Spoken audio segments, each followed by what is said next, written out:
A very warm good evening to everyone who is listening to today's talk.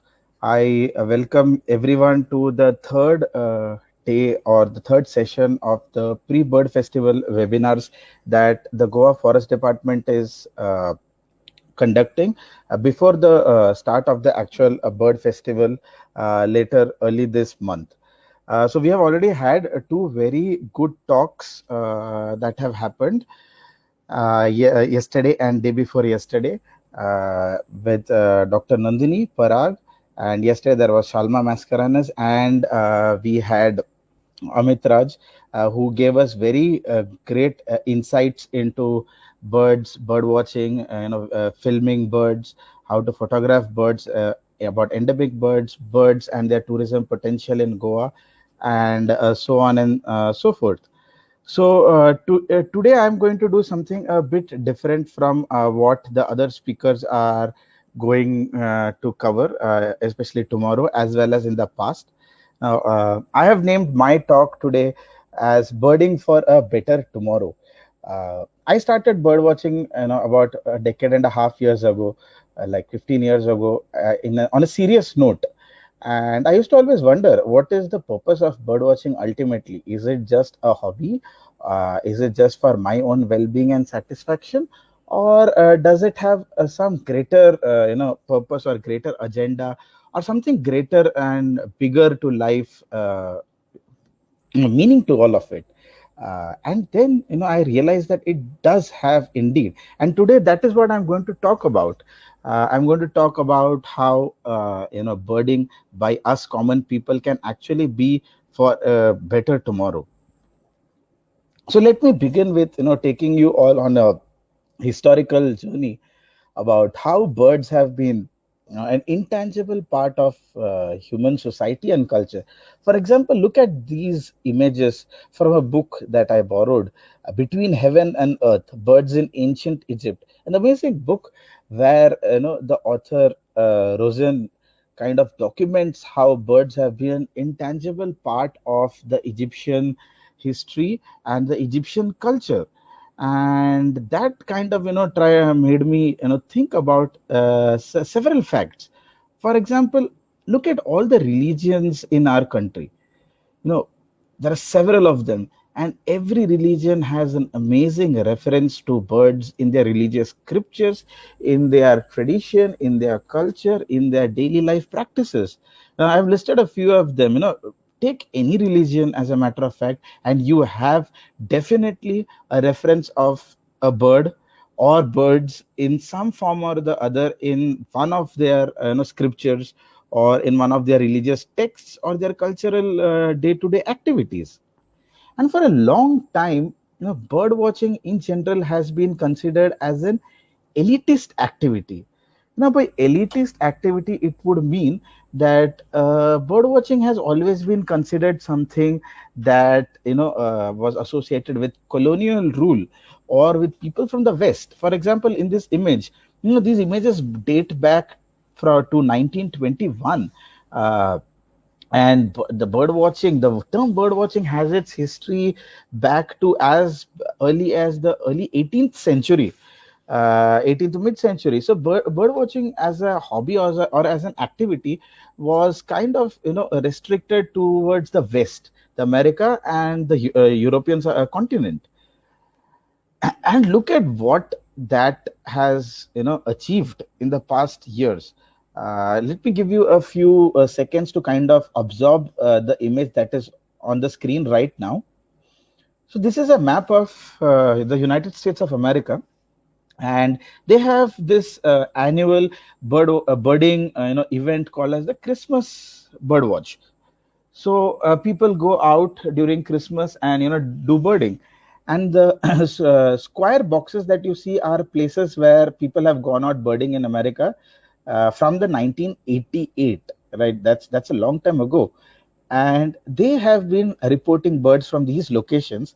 And you can see that the Eurasian collared dove was a invasive species in America, and because of the ability of the bird watchers to meticulously go out and do birding and then maintain that information in usable format, the people in America actually could track when, where, and how the Eurasian collared dove, a native of the European continent, actually invaded America. You can see that, and the coast of Miami was the first appearance, and how over the years the Eurasian collared dove slowly started, invading the rest of the North American continent. And then when you look back and you come closer to home, for a long time, bird watching has been, or the entire natural history and wildlife scene had been dominated by the colonial rulers. For example, some of the most good, by good I mean some of the best natural history textbooks, some of the best field guides, and some of the best literature that exists in India today have stemmed out of the colonial rule in our country. Take for example the Birds of India by T.C. Jordan, or Stuart Baker, or Samuel Richard Tickle, or W.T. Blandford. Now, all of these guys are the big shots of Indian ornithology who put Indian ornithology on the world map per se. And then, if you look at it, the entire Indian, natural history or wildlife or bird watching scenario was for a long time, associated with the Maharajas and Maharajas, and often very synonymous with hunting. And the minute we talk about ancient or older natural history and wildlife history of India, the first thing that comes into picture is a gun. And incidentally, it was a gun that started the entire the bird watching or the natural history observation or wildlife watching as a hobby. That all started in India because of a gun. An amazing illustration by my friend Rohan, who does this under the aegis of green humor. So it all started with a gun. And the grand old man of Indian ornithology, Dr. Salim Ali, he's the guy who kind of brought in a very silent revolution in the bird watching culture or the bird watching history of the country. And the one on the left, well, I can't see him young anymore because he looks as how he looks in the inset, Dr. Subu. So if you are watching this, Subu, don't be angry at me. I can't see you so young anyway. So I had to put that inset. And Dr. Subu is an amazing ornithologist who has learned from Dr. Salim Ali and has contributed immensely to India's ornithology. And what happened because of Dr. Salim Ali's, this silent revolution was publication of several important books, like the seminal work on the Book of Indian Birds. And while I mention Dr. Salim Ali and his books, it is noteworthy to mention about Carl de Silva from Goa, our own Carl, who has been a very well-known figure in Goa and has been the illustrator of many of these bird illustrations that Salim Ali's book holds. And it was not just Salim Ali. So a lot of us know Dr. Salim Ali and know that he was the person who brought in a revolution in our country. But lesser known fact, or the lesser known person who got in another wave of revolution was Zafar Fateh Ali Saab. Zafar Saab, as he was fondly known as. So Zafar Saab, kind of got bird watching as a movement of the people or of the masses. And if you look at the inset picture on the right hand side, some of the best known ornithologists and active public birders are on that image, and a lot of them are good friends and mentors of mine as well. So Zafar Saab kind of crystallized and brought people from different walks of life, not necessarily ornithologists or not necessarily scientists sitting in big institutions, but common people together. And perhaps Zafar Saab's biggest legacy or the long-lasting legacy would be the New Ornis Foundation, which gave to India and India's birders the most amazing journal on natural history of birds called Indian Birds, which kind of publishes groundbreaking articles on birds of India about natural history of birds of India and of all other various aspects of Indian birds. And while all of this happened, what I called as the DSLR revolution began. Now, the DSLR revolution kind of changed the entire story of how bird watching was perceived or bird watching was done in our country. For example, look at this image. Indian birds. I am very grateful that Conversa also added me as the admin and moderator of this 1,66,000 strong members group of Indian birds, one of the largest wildlife and birding page groups in India. And it's so huge, and the amount of work is so huge that you can see that we as moderators have a tough time in trying to moderate the content on this website. And because of the DSLR revolution, this happened, and people started moving to the digital platform. And look at the miracles of the digital platform. For example, look at this amazing image of the Indian scops owl. Now, no doubt a great image. Look at that number of comments, 397 comments, 555 shares. That's a magical number. Any of us puts up an image of ours, it probably would get one like and three comments from my own friends. But look at what the DSLR revolution did. It kind of changed the entire scenario of how bird watching was done in this country, and birds were made more accessible to the common people of this country. And while the DSLR revolution happened, something else was parallelly happening, which stemmed out of that gun and that shot yellow-throated sparrow. That boy who shot the yellow-throated sparrow went ahead to becoming the father of modern Indian ornithology. And what happened as a collective effort of the revolution, silent revolution, that I would say that Dr. Salim Ali and Zafar Fateh Ali Sahab got, was bringing together people from different walks of life onto a common platform. For example, the Delhi Birders or the Delhi Bird Foundation, the Bangalore Birds, which is extremely active, and the Madras Naturalist Society, which is probably one of the oldest, citizen movements in this country, founded somewhere in the late 80s and early 90s, and then formalized later in the mid 90s. Kind of brought in a very big revolution in this country, and started achieving something greater.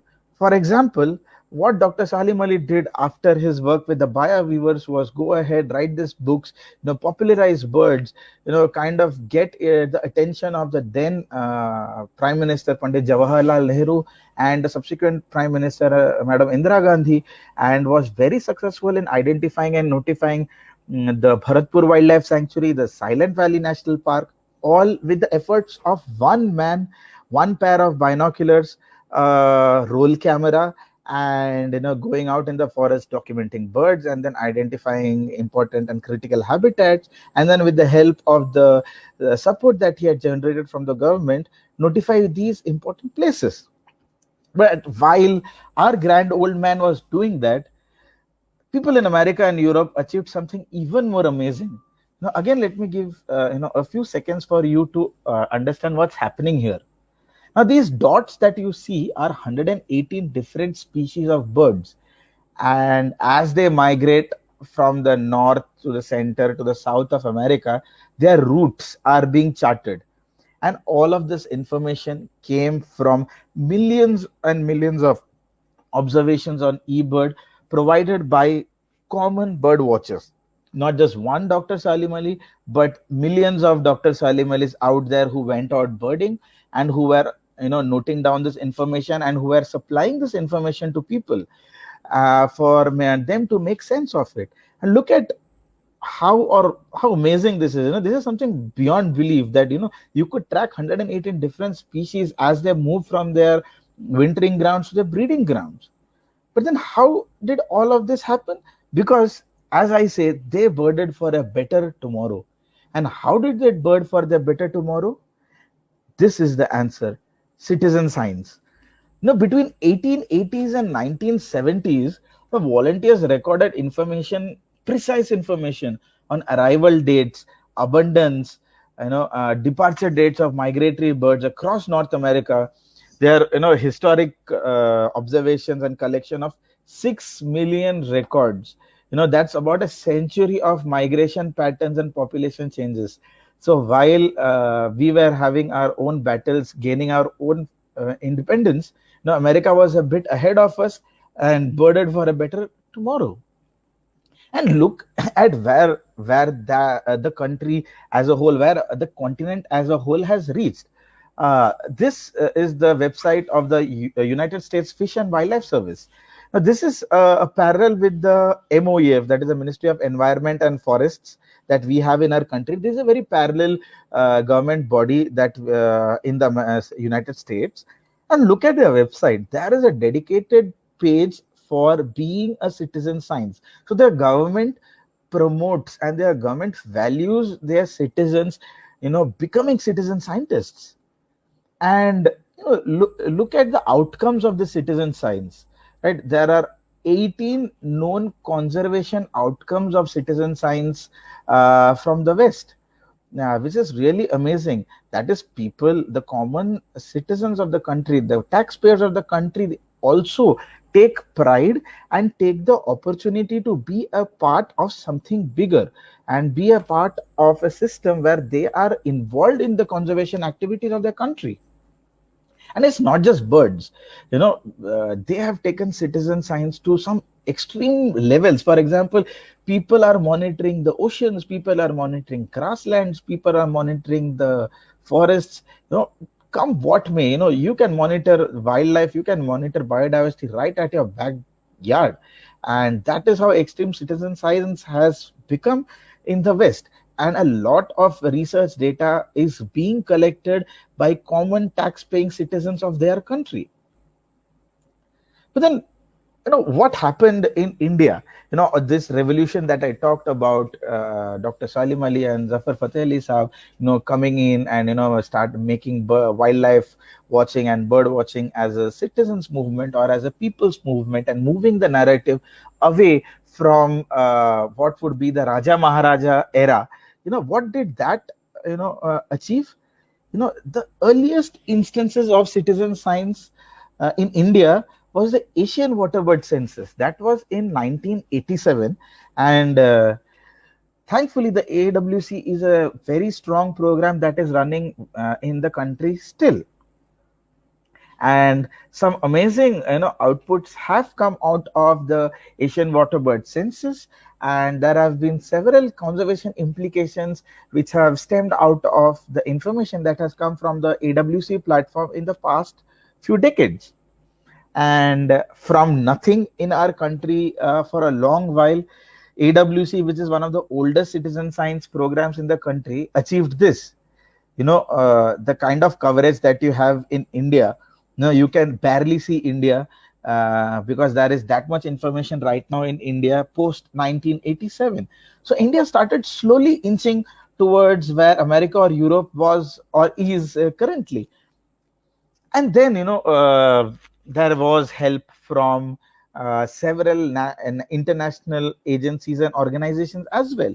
For example, the BirdLife International's important bird and biodiversity area, which was spearheaded by the Bombay Natural History Society, and for a long time, a dear friend and senior, Dr. Raju Kasambe, was kind of heading the IBCN program, and Dr. Asad Rahmani was the mentor and the head of the IBCN program, and had authored several books which stemmed from the important bird and biodiversity areas in Asia and specifically in India. But that is not all. There were several indigenous, made in India, so say, citizen science movements that happened. For example, the Citizen Science Project. For example, in the late 2000s, that was when the cell phone revolution or the mobile revolution happened in our country. There was a big uproar as to, our sparrows are disappearing and sparrows are not doing well, sparrows are going extinct. And as a response of that, the citizen sparrow movement started, where a bunch of scientists got together and said, look, boss, I can't be everywhere in this country. So why not we, take a leaf from the American success story? And then started the other, one of the better known citizens and science programs, which was called the Citizen Sparrow, where people like you and me would go out, in our backyard, in our house, in a park, wherever it would be, note the birds, and then give these bunch of scientists information as to where these sparrows were spotted, and how many sparrows were spotted, and other information which you can see on the field at the right hand side. And then something amazing happened as well. There was this project called the Migrant Watch, that came into being, where Dr. Suhail Kader was a big part of it.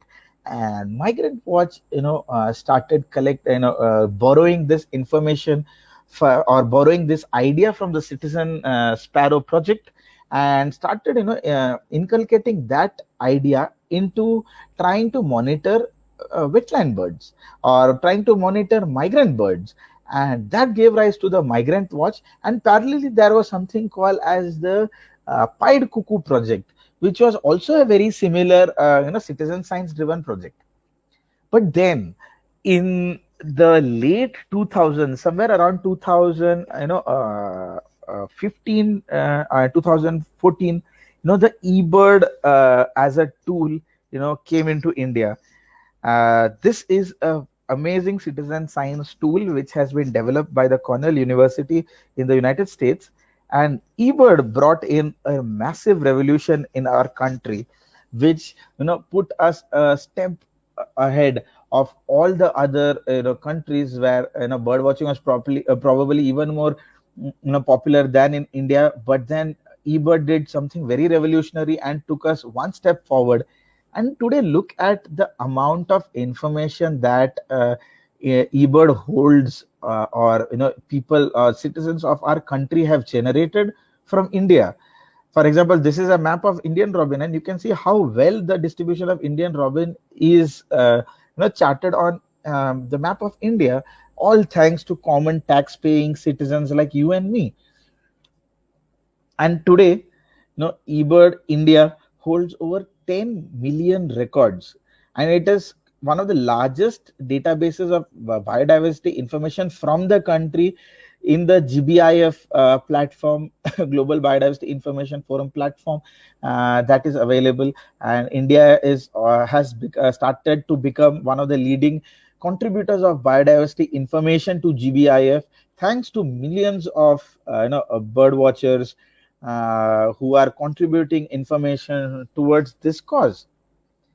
And then what has happened out of this? We were also able to enable scientists to generate something as cool as what the people in America managed to do. Now look at this map of the Ashidrongo's migration. And how cool can that be? A few years ago, we would be looking into Richard Grimm and Carol Inskip's book, or Dr. Salim Ali's book, trying to figure out where the Ashidrongo comes and goes. But now we have actual live proof of demonstrated migration of birds like Ashidrongo. And my own personal favorite, the pied cuckoo, because there was always a continuous debate about the pied cuckoo. For example, a lot of people thought that the pied cuckoo is a pure migrant species, but then collective efforts by multiple bird watchers has actually shown that, as a matter of fact, that India has a resident population of pied cuckoo, which is then strengthened by the migratory population of pied cuckoos, which migrates to the south of the African continent. So this is the kind of cool information that has been generated by the efforts of simple common people like you and me. And probably one of the best outputs of the citizen science program that has stemmed out is the state of India's birds, uh, which has been an amazing document of how well or poor birds of India are doing. And look at the kind of information that it has generated. And now we know, as a matter of fact, that the concern about sparrows was a more metro thing. It had nothing to do with the general population of sparrows in the country, but it was more about the local disappearances of sparrows from metro cities. And then it has been linked to the fact that the habitat, the niches of sparrows for nesting, the feeding habits of sparrows started shifting, and that is why people started noticing lesser and lesser sparrows from the metro cities of our country, whereas the sparrow in general is doing overall. So while we need some mitigation strategies for conserving populations of sparrows in our metro cities by making buildings which are more friendly for sparrow nesting, uh, the overall population of sparrows is still good. So that is what we were able to achieve by contributing to this initiative. And remember the fact that this result has come not from one scientist sitting at, say, the Indian Institute of Science or the Indian Institute of Science Education and Research, or from SACON or for BNHS. This information or this result has been made possible by the common tax paying citizen of our country. So that is the power of a common man. And several other well-known facts could actually be documented as a known proof.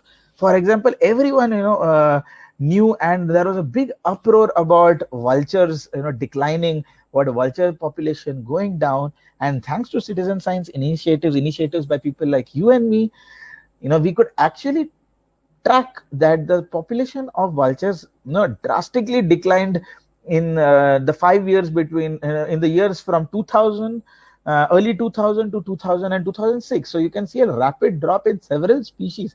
Some species have come down by almost 99%, which is a huge drop of their population. And similar trends for water birds as well. But a step further, it's not just about birds, it's not just about bird populations, it's also about their habitats. Now, monitoring birds was also helpful in monitoring habitats of birds. And through efforts of people, the common people, we have actually been able to understand and track the trends of change in abundance in several habitats. And from this, we have actually been able to identify habitats which are at potential of doing badly in the future as well. So while I spoke so much or glossed about so much achievements at the scale of India, it is only pertinent for me to speak about certain achievements that have been accomplished in the state of Goa.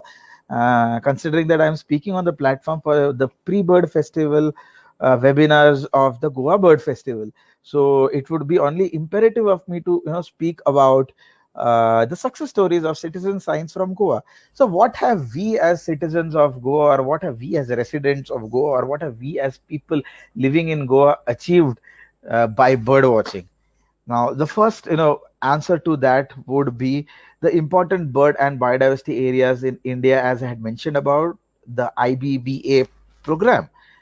Through the efforts of common people of Goa, we were able to collect sufficient information to propose to the Royal Society and the BirdLife International and the Bombay Natural History Society, the project led by Dr. Asad Rahmani and Dr. Raju Kasambe, to consider and include the areas of importance for birds and biodiversity in Goa. And currently, we have 7 important bird and biodiversity areas in Goa. Uh, Before 2015, we had 4 IBBAs: the Bhagwan Mahavir Wildlife Sanctuary, Karambolim Lake, Kotegaon, and Madai Wildlife Sanctuary. But after 2014, and it is worthwhile to note that the first 4 IBAs were notified with the help of a select few peoples in Goa who were active at that point of time. But in 2014, when we were able to propose 3 more IBBAs in Goa, it was all thanks to common people of Goa. It was all thanks to the bird watchers and wildlife and nature lovers of Goa, who had been bird watching for about a decade and a half by that time, and contributed immensely to the data that I and Parag kind of collated together. And we were very successfully able to add 3 more places to the IBBA list. And the biggest positive thing of all of that was the ability to add another wetland to the IBBA program, and also to increase the area of Karambolim Lake to involve the Dhado wetlands, which is parallel to the which is almost parallel to the existing Karambolim Lake, because a lot of the population of birds also exists in the extended fields region. Uh, so that is what we were able to achieve with the power of people, going out and bird watching, identifying places. And now, at today's point of time, we have the potential of identifying or recommending several other IBBAs as well in from the state of Goa. But that was not the only thing. We through the power of citizen science could do something extremely challenging and exciting.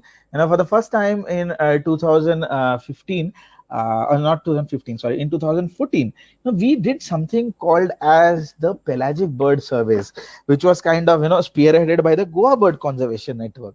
It was mainly a citizen driven activity.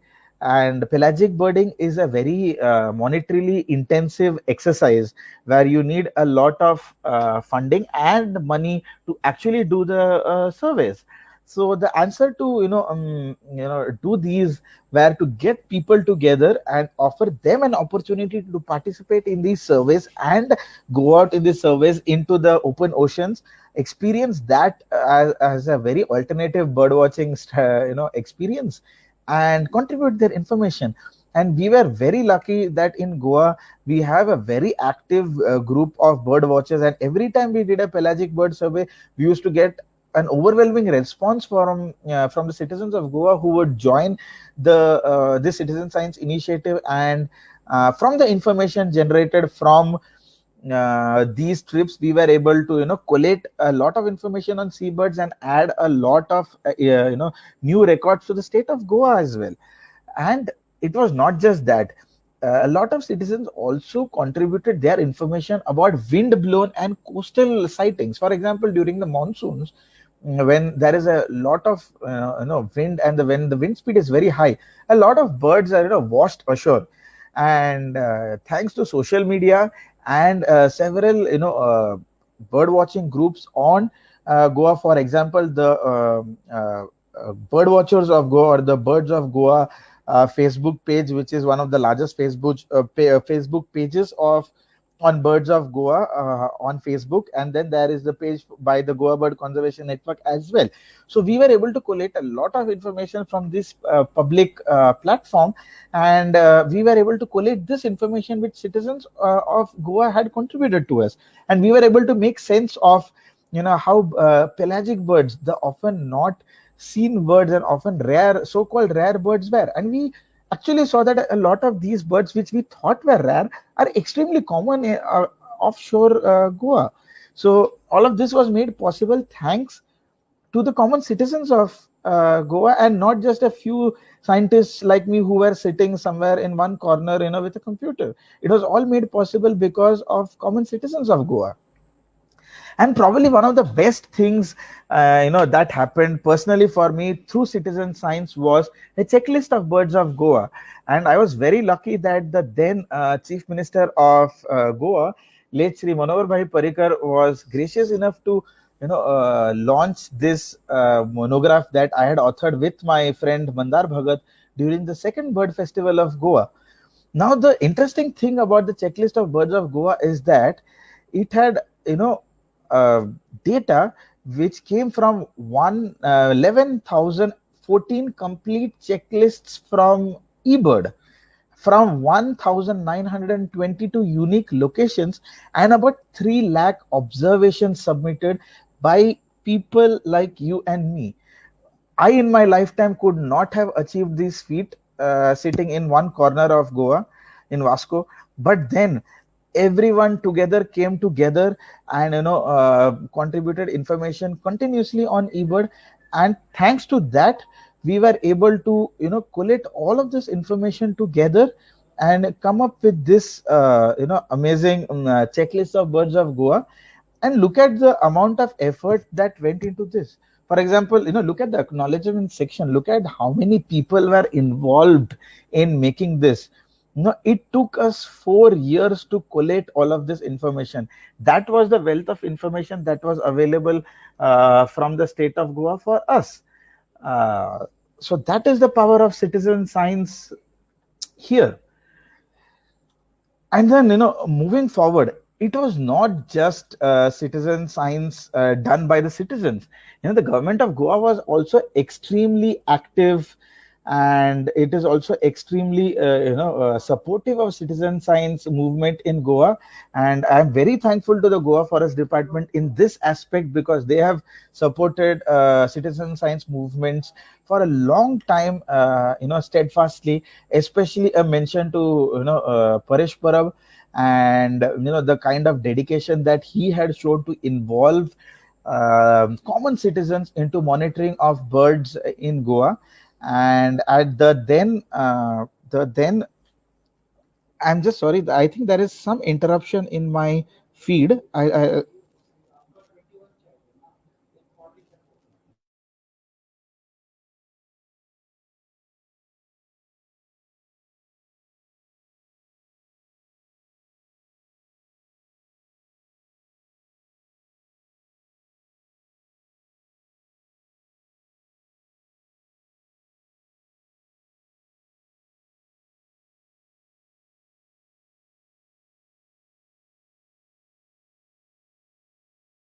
I'm sorry for the interruption. There was a short power outage at my place, so I'll just continue from where I kind of left. I'm so sorry for the.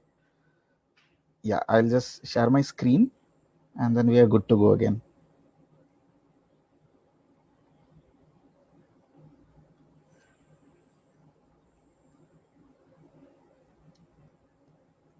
Yeah. So I'll continue from there. So I had left at the point where I was talking about the support received from Goa Forest Department. And one of the amazing things that we could do with the Goa Forest Department using citizen science as a platform was this amazing project that we did with them, the long term bird monitoring project in Goa, which was a 1 year effort that happened with the forest department and with the citizens of Goa, with bird watchers of Goa.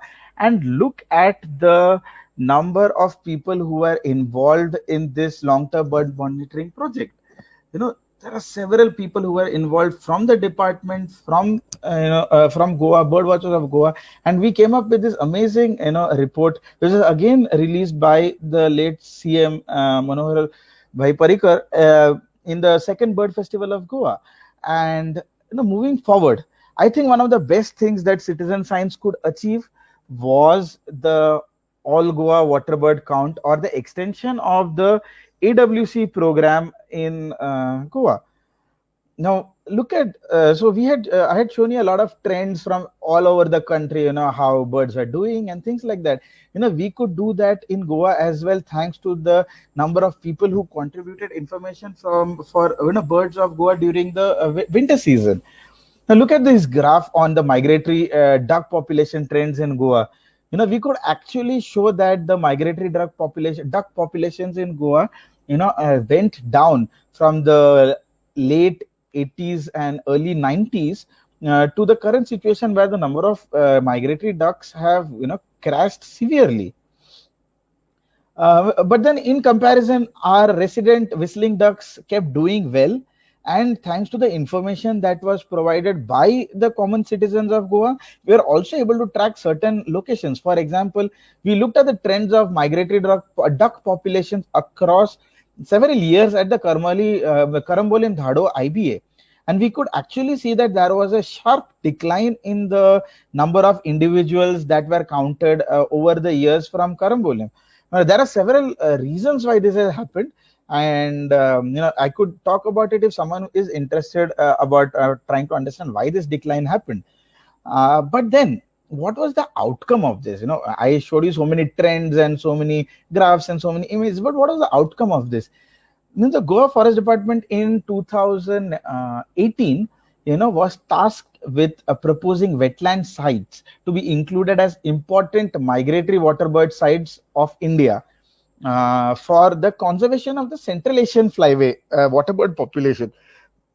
So these were called the CAF wetlands of important sites. And through this citizen science, activity, through the information that was provided by people like people like you and me.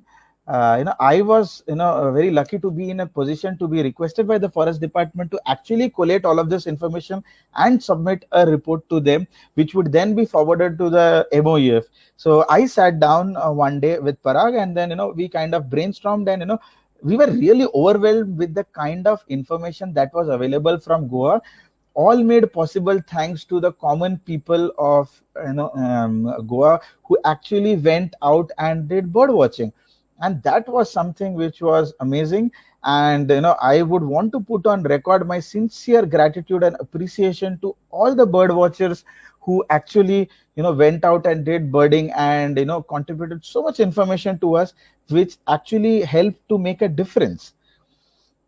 And right now, citizen science is a big movement, and it is especially important to monitor birds in our surroundings and contribute to a bird this information on citizen science platforms, because birds are monitors of environmental change. They are like early warning systems.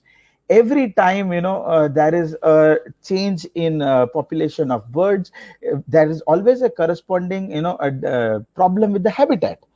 So that is something that can be gleaned if people like you and me go out, do bird watching, and contribute this information to citizen science platforms, so that scientists, so that researchers could actually make sense of the information that you provide, and come up with various strategies to mitigate problems that we face because of global climate change and global changes that we are seeing, which are primarily driven by anthropocentric land use changes.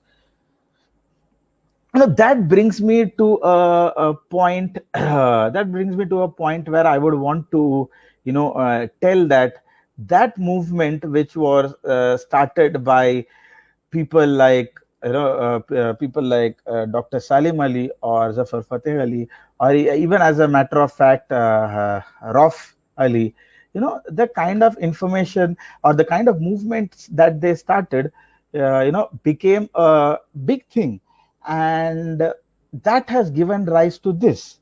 There are several citizen movements today in the country, and there are several bird watching groups, there are several wildlife groups, there are several wildlife activities that happen today.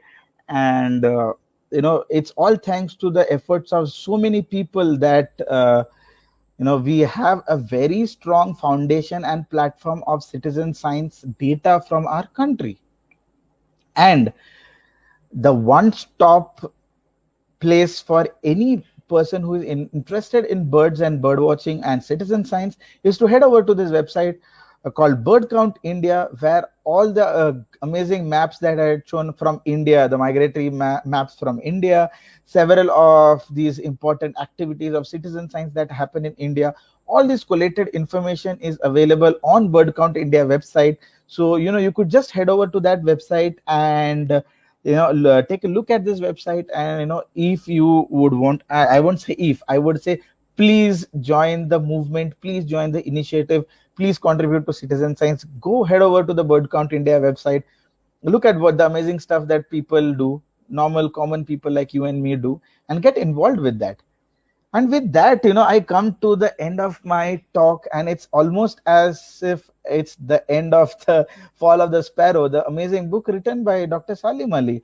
Now, I rest my case here, hoping that some of these birds that you would have seen in the talk today, end up in your backyard, end up singing there. And hopefully, it would lead to a small change and a small revolution at a very local scale, where even if I would expect, 5 people maybe who are listening to me end up going out, doing bird watching, doing wildlife watching, and not just watching, contributing their information to citizen science. If that happens, now I would be really grateful, because that is one way where you can actually do bird watching for a better tomorrow. And with that, I would want to remember my dearest mentor and friend for a long time, Heinz, who is no more amongst us. I can only say that you shall remain in the songs of Goa's birds forever. You have been an amazing mentor for me, from someone who was just happy looking at birds and their colorful plumage. I ended up being what I am today. I made a career in wildlife all because of you. And it's not just me. There is an entire generation of bird watchers and wildlife watchers from Goa. And I can rightly say people like Parag Ragnekar, Pankaj Lad, even Paresh Parab sir, Omkar, there are several people who have been inspired by Heinz. Heinz is rightly called the father of Goa's ornithology. And as Claude Alvarez always mentions, that Heinz has been someone who has been a steadfast, believer in trying to document birds for a better tomorrow. So, I would want to dedicate the entire, theme of citizen science initiatives in Goa actually to Heinz, because it is because of him that a lot of us actually got into bird watching in the first place. And with that, I would want to conclude today's talk. And before I conclude my talk, I would also want to show to everyone who is listening to me what happens as a power of citizen science. Look at the kind of information that is there on the eBird portal of Goa. Now we have today, from the 11,000 checklist that I had mentioned in 2018, we are at 20.5k complete checklists. There are 1,352 people who have contributed information from Goa. There are 466 out of the 478 species that have been documented from Goa, and we have about 257 hotspots that have been mapped and identified in the state of Goa. And it is all thanks because of common people like you and me. You can see these are all people who live in Goa, who visit Goa, and have contributed amazingly to our understanding of birds of Goa. So if you are interested in being part of citizen science initiatives, please get on, please come up and get in touch with the Goa Bird Conservation Network, get in touch with the Goa Forest Department, come and contribute and make your birding meaningful. And let's all hope that we bird for a better future and for a better tomorrow. So with that, I'll end my talk for the day. And if I have any questions, I'll take it up. Else, that would be the end of today's session.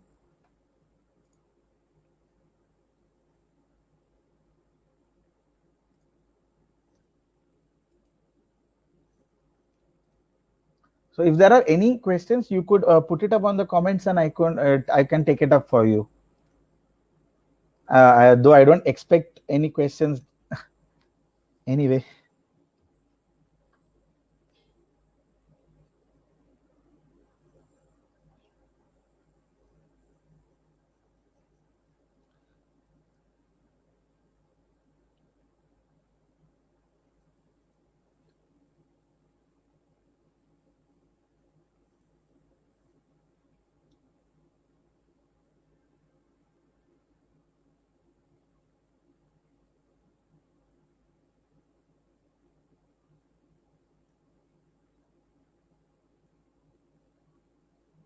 All right. So I did get a question there from Suhail. Is there anything we can do as birders to save Pillion Lake, a hotspot for birds? Suhail, thanks for that. Pillion, is a very interesting habitat. Uh, Not just Pillion Lake, but the entire, plateau, which is on top of the lake, is also a very unique habitat and a hotspot. And unfortunately, a big industrial development corporation area has come in that area, which has spread in a sprawled kind of in an unplanned fashion. Uh, Now, one thing I would say is, as I mentioned in my talk, what would be important is to actually first go out there and monitor birds. Important thing is to generate data from that area. And it's not going to happen overnight. You need to, have information for at least a year. Get information about how many birds visit Pillion Lake every year. How many? What is the trends? What are the threatened species that are there. And once we have that information, there are several things that can be done. Number one is use the social media platform to drum up support, because you're seeing the kind of movement of citizens about the awareness with respect to environment and nature in Goa. So just drum up support for the entire thing. That is one thing. Bring the information out there in public domain. Number two is go and liaison with the local panchayat. For example, every panchayat now has something called as the Biodiversity Management Committee (BMC), and they are responsible for generating this document called as the PBR. So, what is a PBR? PBR is a public biodiversity register. So, what does the public biodiversity register do? The public biodiversity register is basically a collation of information from people like you and me. So this information, if it can be supplied to the panchayat, the BMC can then take it up with the Goa State Biodiversity Board. The BMC of Pilen Panchayat can also take it up with the Goa State Wetland Authority.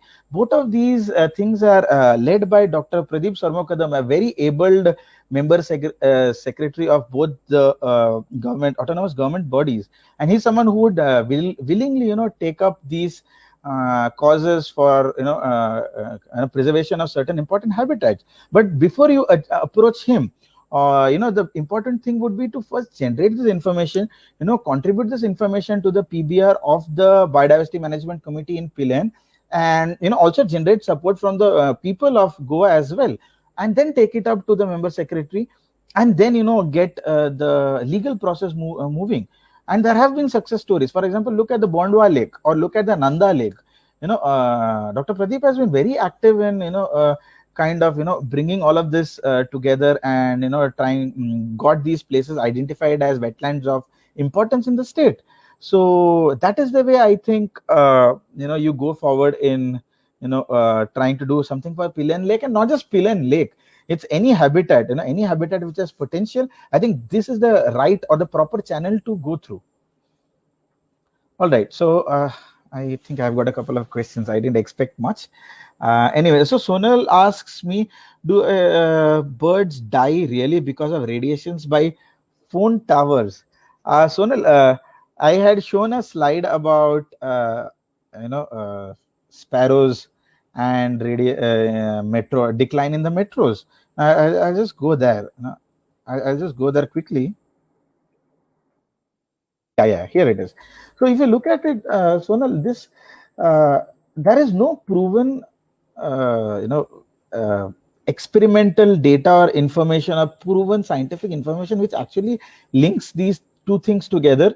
The general decline of sparrow population from the metros is primarily because of the disappearance of the nesting niches. Now, you would be from, I'm guessing you would be from Maharashtra, probably from Pune.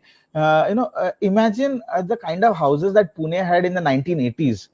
Maybe you could ask your parents, imagine the kind of houses that were there in Pune or entire Maharashtra as metros in 80s.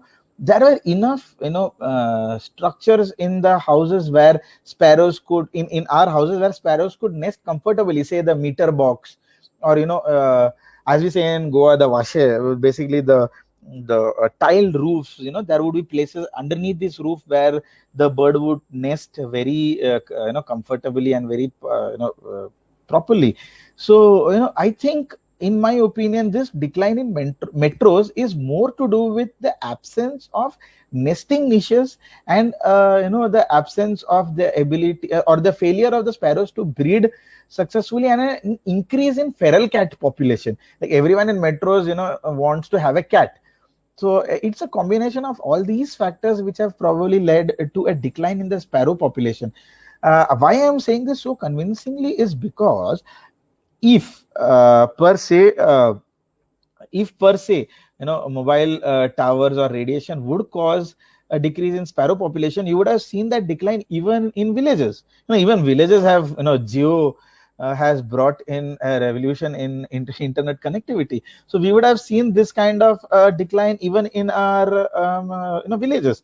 But you can see from the data that citizen science has generated that overall sparrows are doing great. It's only in metros that they have gone down. So I think it is kind of intuitive that sparrows have gone down because of the absence of nesting niches, and probably because of feral cats, and not probably because of mobile tower radiation. So that is what would be my best answer to your question, Sonal. And okay, so let me take the next question as well. Okay. Deepak sir asks, how can increase the number of e-birders in India even more? Ha, so Deepak, this is a very good question, and this is something that we have been, trying a lot from the Bird Count India initiative. So one of the things that you can do is, get people involved. Talk to people around you. It's like an initiation process. You talk to your neighbors. And the best thing is to target the children or the youngsters. Every youngster, every child, would want to explore. All human beings are close to nature. We want to be in nature, want to be in natural surroundings. We want to explore our nature. So you know it's best to target that age group. And once you have targeted that age group, the best thing is to first introduce them to birds, bird watching. Take best places, take them to a nearest wetland. Now wetland birds are easily accessible. Can be easily seen with a good pair of binoculars, and children get extremely happy and excited when they see colorful birds. And I've seen the glitter in the eyes of children when I've showed them a very common bird like a purple moorhen. So when I've shown a purple moorhen to a kid, I remember, that kid was about 14 years old. And, before she came to the scope, she was still with her mobile. She was doing some, at that time, TikTok was, viral. So she was doing some TikTok stuff. And the minute, I showed her a purple moorhen in good light in the scope, she forgot the mobile for a long time. And she was into it.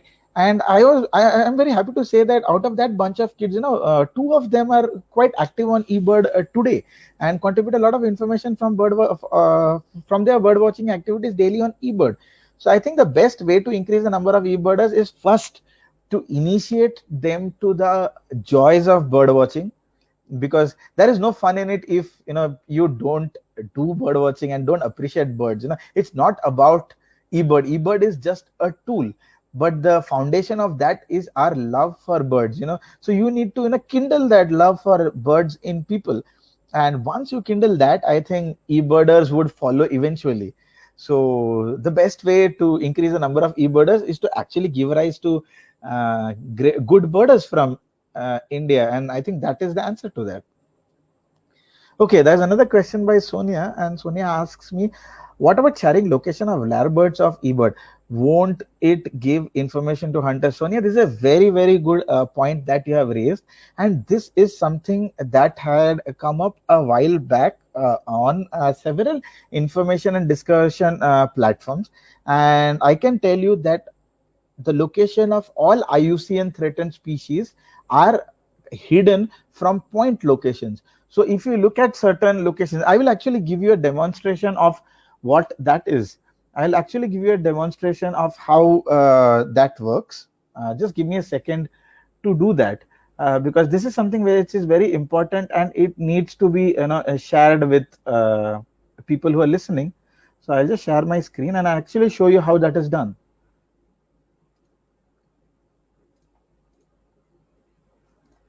So this is the okay. Yeah, 1 second. Yeah, there you go. So this is the eBird page. So let's look at a certain species. Let's look at a certain species that you say is threatened. For example,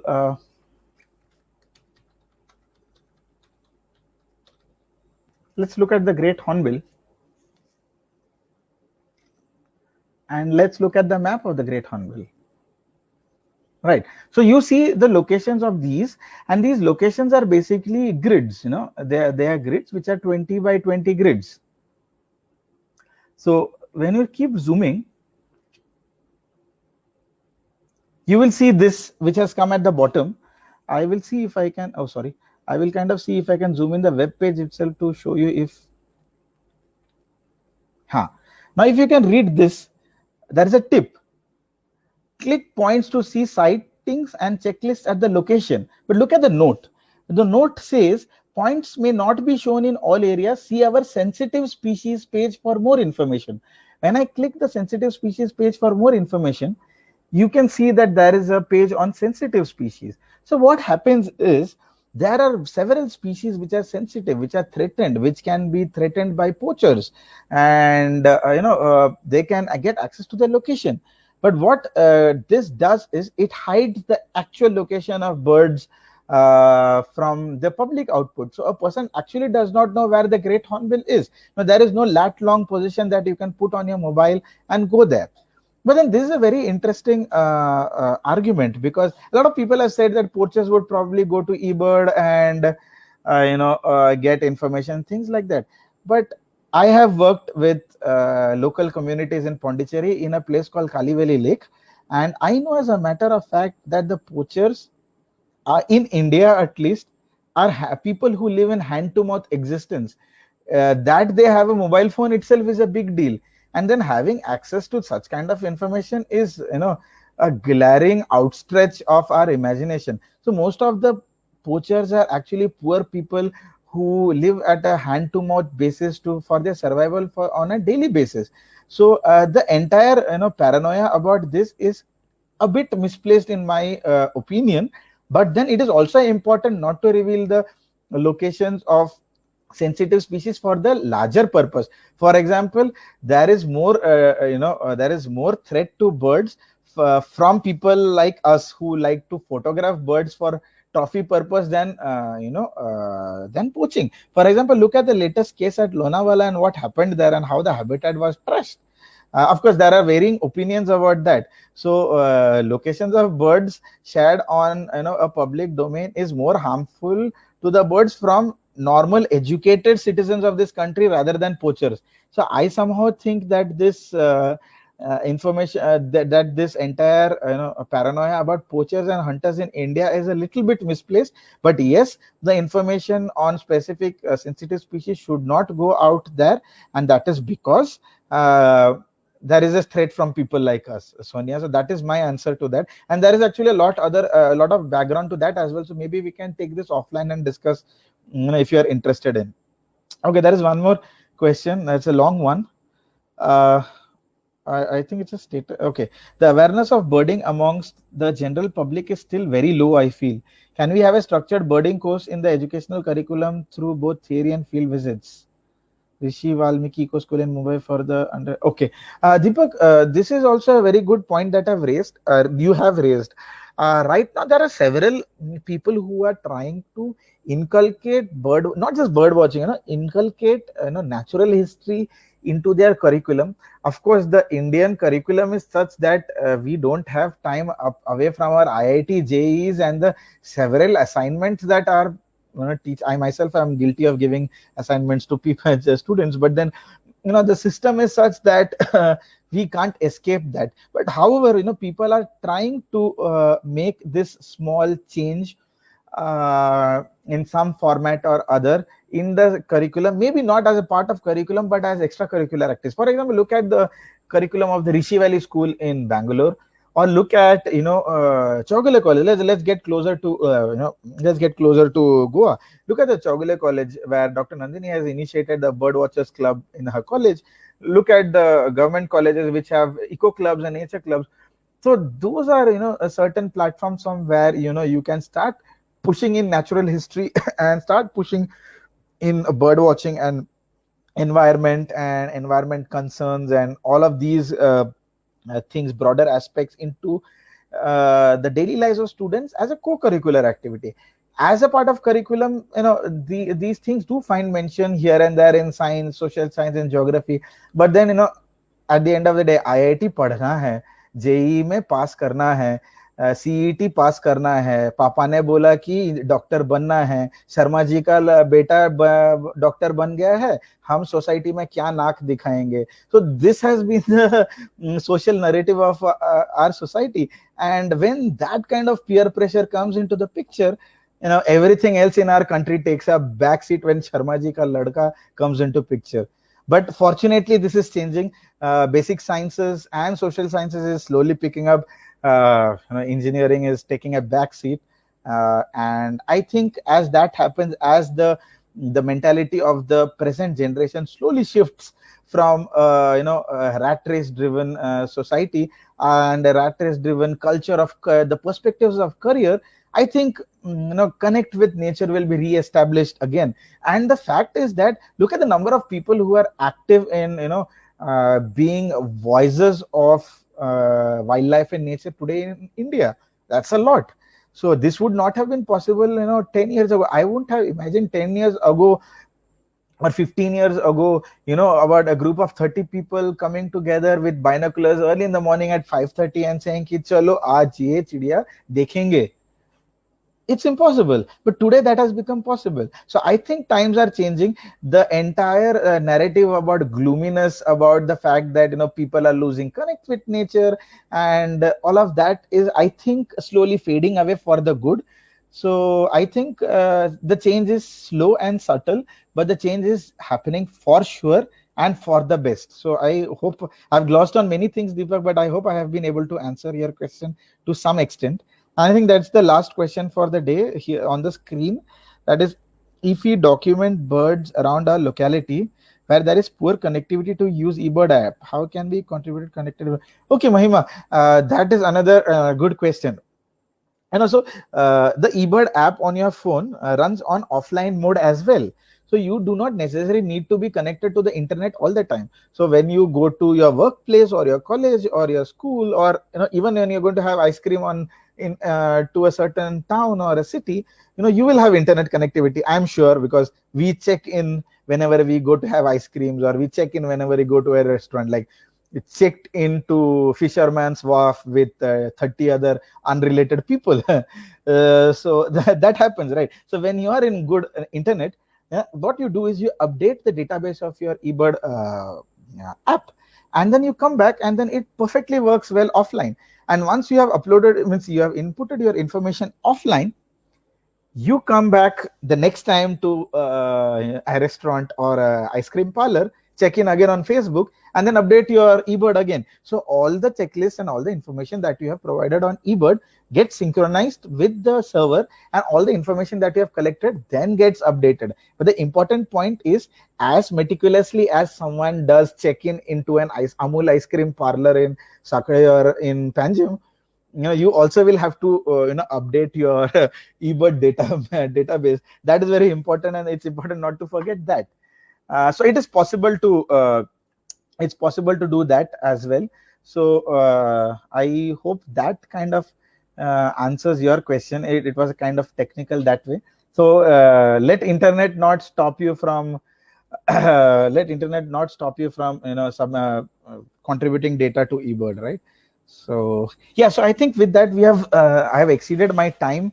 It's 1 hour 12 minutes. I had about an hour, so I have exceeded by 12 minutes, and I hope I was able to bring in that small revolution of my own, where I hope at least 2-3 of you who have been listening to me will go out, do wildlife watching, bird watching, contribute your information to not just eBird but several biodiversity citizen science platforms like India iNaturalist, Biodiversity India portal, and there are several other initiatives, and the I Found Butterflies, which is run by NCBS. There are so many other platforms, and also participate at local level with your local biodiversity management committees as well.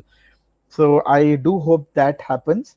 And with that, I would like to inform everyone that tomorrow is going to be the last day of the pre-bird festival webinars that will be happening. And tomorrow there will be 2 talks which will start from 3:30 and will go up till 5:30.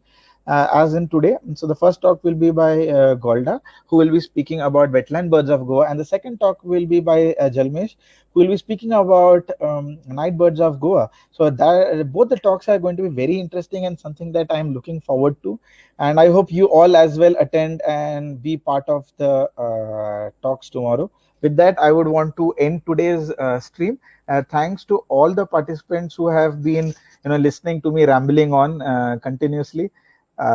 Thanks a lot, Jai Hind.